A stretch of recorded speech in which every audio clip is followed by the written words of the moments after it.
English writer G.K. Chesterton said, "The traveler sees what he sees. The tourist sees what he has come to see." We are here for a lifetime, and in this lifetime there is so much to see. However, we're not here to simply check off boxes. This lifetime is a journey. It's a journey of growth, personal growth. Toastmasters, I stand before you today, humbly suggesting no two of us are the same. We each have our own unique personalities, disposition, and way in which we approach the world. We have our own perspective, our own diverse interests, gifts, talents, and contributions we make. Life, while it might be similar, is not the same for any one of us. I challenge you to reflect upon your own journey. How do you want to live your life? Do you see life through traveler's eyes, or are you on a tourist path? First, I'd like to clarify. Webster's defines the word traveler as a person who moves from place to place without living in one place for a long time. To me, it seems this definition highlights movement, and I propose we're constantly in movement. Every living thing experiences growth and change. It's nature at work, us included. The earth experiences the change of seasons.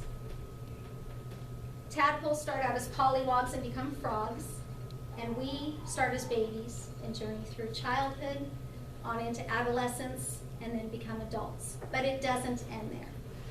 Until our last breath, we have the opportunity to grow. Pretty exciting. We grow emotionally, intellectually, and spiritually even. And when we do, that's when we feel alive. It's really about embracing more of who we are at our core. Shakespeare said it best when he said, "To thine own self be true."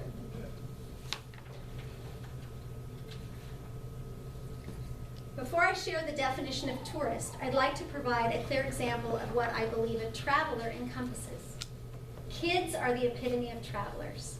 They are so engaged and just light up. They embrace life. The sky's the limit for a kid. Everything is fresh and alive, interesting and new. Okay, maybe not everything, but most things. Those of you with little ones know what I'm talking about. Take babies, for example. They are mesmerized by their own hands. They never tire of visually exploring their hands, and they take them into their own mouths to do that exploration. When they're a little older, the questions start. Why? Why? Why do I have to go to bed, Daddy? Why is the sky blue? What happened to the dinosaurs? Along with the curiosity, little kids are totally able to get lost in the moment. When was the last time you took a walk with a little one? I hope you had lots of time and no set plans, because kids follow their own rhythm. Often this is seen as dawdling, but they're really just engaged with their whole world, and they're exploring every facet. Interesting correlation. They also seem to laugh more and to exude more joy.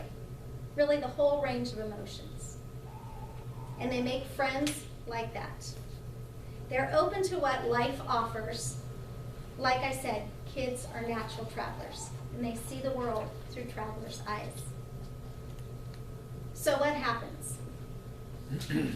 Why do many of us lose our sense of wonder, our spontaneity, our desire to learn, to grow, to embrace life? I see it as a shift from a traveler to a tourist, and I have some ideas about how it happens. I suppose I first need to clarify what a tourist is. According to Webster's, a tourist is one who makes a tour for pleasure or culture. Unlike a child who experiences the day in all its wonder as it unfolds, a tourist has a set plan. It doesn't deviate too much from that plan. A tourist researches what there is to see and do, maybe the top sites, and then makes an itinerary and proceeds to take a trip to see what they plan to see. It's a very different experience. It's a shift from the world and our experience being wide open to a narrow focus with an expectation. Unfortunately, this shift, while it happens over time, starts pretty young. As kids progress through school, they're rewarded for having the answers, not asking questions. So gradually they ask fewer and fewer questions. Furthermore, their unique attributes, their gifts, their talents, all they bring is minimized, not intentionally, but minimized nonetheless, to measure achievement.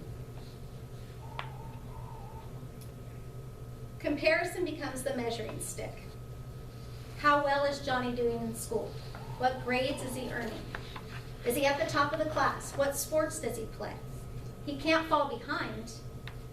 As we get older, the questions change, but they often reflect the same narrow focus, measuring and comparing. What are your college plans? What career path are you pursuing? When will you get married, buy a house, start a family? The shift is often subtle and occurs over time. It's even necessary to some degree as part of growing up. But there's a real risk in losing touch with oneself, our uniqueness.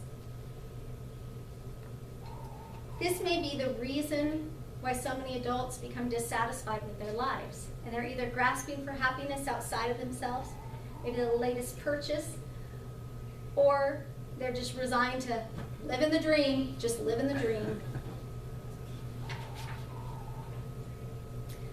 I believe the solution is right in front of us. In us, really. Life should not define us. We should define our lives. That's worth repeating. Life should not define us. We should be defining our life. It's time to find the wonder again, to embrace life inside and out, to see the world through traveler's eyes, to become a traveler, back to our roots. Every day is a gift. Every day holds wonder along with challenge. Every day we have the opportunity to embrace the extraordinary in the ordinary. It's not about going anywhere. It happens right where we're at.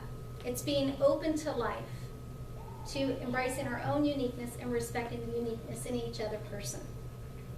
And it's an inside job. The truth is, we see it out here when we know it in here. Now, Toastmaster.